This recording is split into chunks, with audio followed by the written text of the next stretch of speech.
Oke, Majid. Baik, bismillahirrahmanirrahim. Assalamualaikum warahmatullahi wabarakatuh.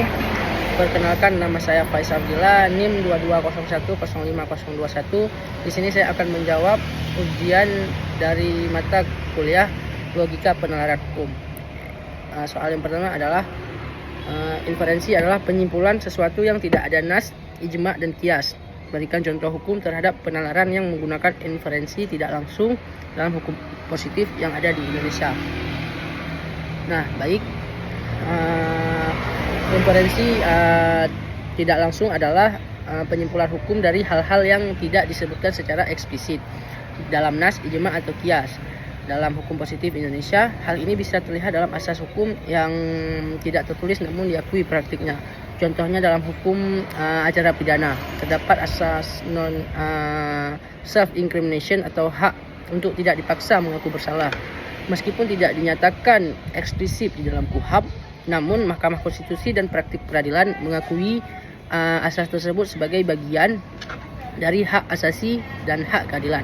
Ini adalah contoh inferensi hukum yang diambil dari nilai-nilai Pancasila dan HAM dalam UUD 1945. Kemudian nomor 2, soalnya dilihat dari perspektif subjektif aktivitas penalaran manusia. Hakikat inferensi tak langsung adalah proses berpikir yang bergerak dari satu proposisi ke proposisi yang lain dengan bantuan proposisi ketiga. Jelaskan maksud pernyataan tersebut dengan menarasikan melalui contoh kasus hukum.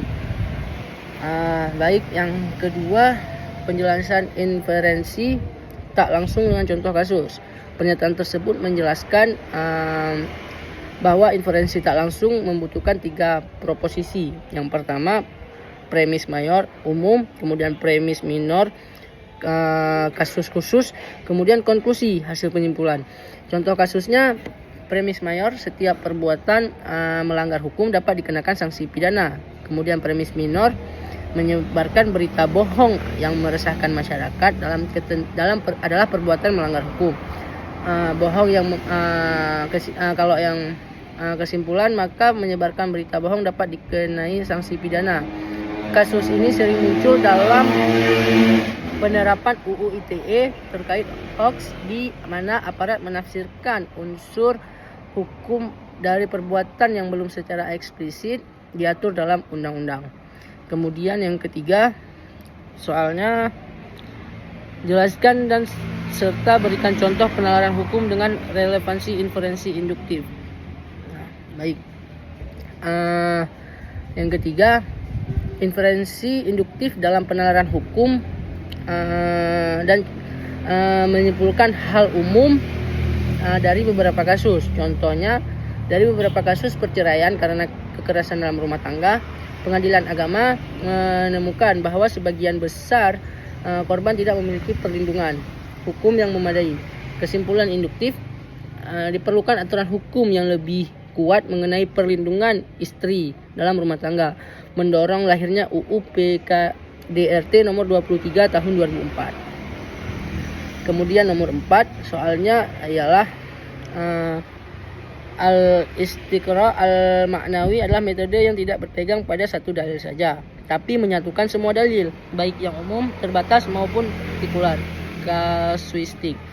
Ini dilakukan bersama petunjuk dan kondisi-kondisi yang menyertai dalil-dalil itu.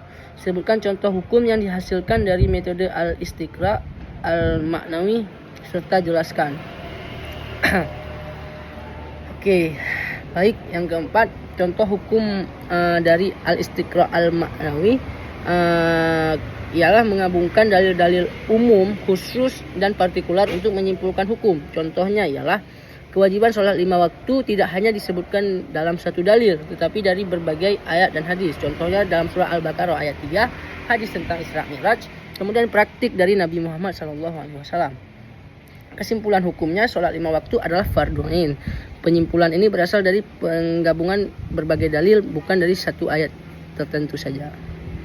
Kemudian nomor 5, soalnya integrasi perspektif dapat diartikan pembauran sudut pandang hingga menjadi kesatuan yang utuh atau bulat. Jelaskan maksud pembauran dalam pemikiran ini serta contohnya. Baik. Kemudian yang nomor 5, makna pembaruan perspektif dan contohnya. Pembaruan perspektif adalah mengintegrasikan sudut pandang hukum syariah, nasional, HAM dan lain-lain menjadi suatu kerangka hukum yang lebih utuh. Contohnya ialah hukum pernikahan di Indonesia, mengintegrasikan syariah dalam undang-undang perkawinan, kemudian hukum nasional dalam Undang-Undang Nomor 1 Tahun 1974 dan hak asasi manusia, perlindungan anak di usia minimal menikah. Dengan pembauran ini, hukum menjadi lebih responsif terhadap konteks zaman. Nah, kemudian yang terakhir, sebutkan dan jelaskan macam-macam sesat pikir dan relevansinya dengan penalaran hukum, serta berikan contoh berpikir dalam penalaran hukum. Baik, yang terakhir, macam-macam sesat pikir dalam contoh penalaran hukum. Ada yang pertama, ada jenis-jenis sesat pikir falasi. Yang pertama ada ad hominem, menyerang pribadi bukan argumen. Contoh pendapatnya salah karena dia bukan sarjana hukum. Kemudian yang kedua ada argumentum et populum, menganggap sesuatu benar karena banyak orang yang percaya. Contohnya semua orang melanggar lalu lintas, jadi saya juga boleh. Yang ketiga ada false analogi, menyamakan dua hal yang sebenarnya tidak setara. Contoh, kalau negara lain bisa korupsi, Indonesia juga wajar. Yang keempat ada circular reasoning, bridging the question, kesimpulan diulang sebagai premis. Contoh, dia bersalah karena dia pelaku. Yang kelima ada strawman, mendistorsi argumen lawan agar mudah diserang. Contoh, kamu menolak hukuman mati, berarti kamu mendukung kejahatan. Relevansinya dalam hukum, sesat pikir dapat menyebabkan kekeliruan dalam putusan, penyusunan undang-undang, dan argumentasi di pengadilan. Mungkin hanya sekian jawaban dari saya, semoga jawabannya dapat diterima. Lebih dan kurang saya mohon maaf. Wallahu muwaffiq ila aqwamit thoriq. Wassalamualaikum warahmatullahi wabarakatuh.